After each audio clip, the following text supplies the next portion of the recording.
Praja Shanti party అధ్యక్షులు KA Paul సంచలన వ్యాఖ్యలు చేశారు. తమ్ముడు పవన్ కళ్యాణ్కు టీడీపీ 24 సీట్లు ఇస్తారంటూ తాను ఎప్పుడో చెప్పారంటూ తెలిపారు. ఇప్పుడు అదే నిజమైందన్నారు. విశాఖలో మీడియాతో మాట్లాడిన కేఏ పాల్ చంద్రబాబు పవన్ను వాడుకుంటున్నారన్న విషయం ప్రజలందరికీ అర్థమైందన్నారు.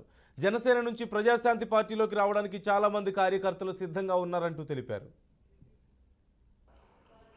పవన్ కళ్యాణ్ చంద్రబాబు నాయుడు పక్కన కూర్చున్న ప్రెస్ మీట్ ముఖం చూడండి. మీరు ఎంత విచారంతో, ఎంత దుఃఖంతో, ఎంత బాధతో, ఎంత వేదనతో, ఎంత ఇష్టం లేకుండా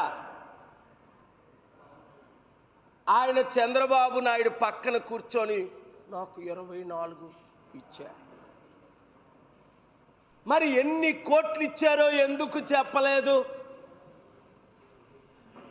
తమ్ముడు, జన సైనికులందరూ ఇప్పటికీ 15 మంది నాయకులు, అందులో ఎమ్మెల్యే కంటెస్టెంట్స్ పేర్లు చెప్పమంటే చెప్తా, ప్రజాశాంతి పార్టీలో చేరిపోవడానికి నన్ను కలిశారు. ఆల్రెడీ విశాఖపట్నంలో కంటెస్ట్ చేసిన వాళ్ళు, బొత్స సత్యనారాయణ మీద జనసేన తరఫున కంటెస్ట్ చేసిన వాళ్ళు, పార్వతీపురం కంటెస్ట్ చేసిన గౌరీ శంకర్, వాళ్ళందరూ మాకు జనసేన వద్దు, టీడీపీ అసలే వద్దు, బీజేపీ తొత్తులు వద్దు,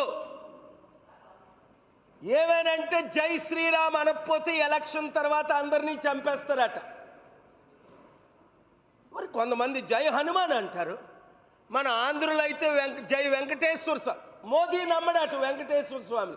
ఎందుకంటే తిరుపతి వెళ్ళి వెంకటేశ్వర స్వామి మీద వాగ్దానం చేసి ఏమన్నాడు? స్పెషల్ స్టేటస్ ఇస్తానన్నాడు మోదీ. ఇచ్చాడా? స్పెషల్ ప్యాకేజ్ ఇస్తానన్నారు. ఇచ్చారా?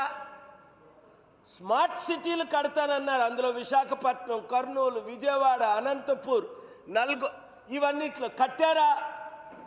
లేదు. స్టీల్ ప్లాంట్ని అమ్మము అన్నారు, ఇప్పుడు అమ్మేస్తున్నారు. పోలవరం కంప్లీట్ చేస్తామన్నారు, ఇప్పుడు పోలవరం మర్చిపోయారు. మోదీ ఇచ్చిన వాగ్దానాల్లో 100 ఏమైనా అడిగితే, మోదీ గారు మీరు 15 లక్షలు ప్రతి ఒక్కరికి ఇస్తానన్నారంటే లేదు జై శ్రీరామ్.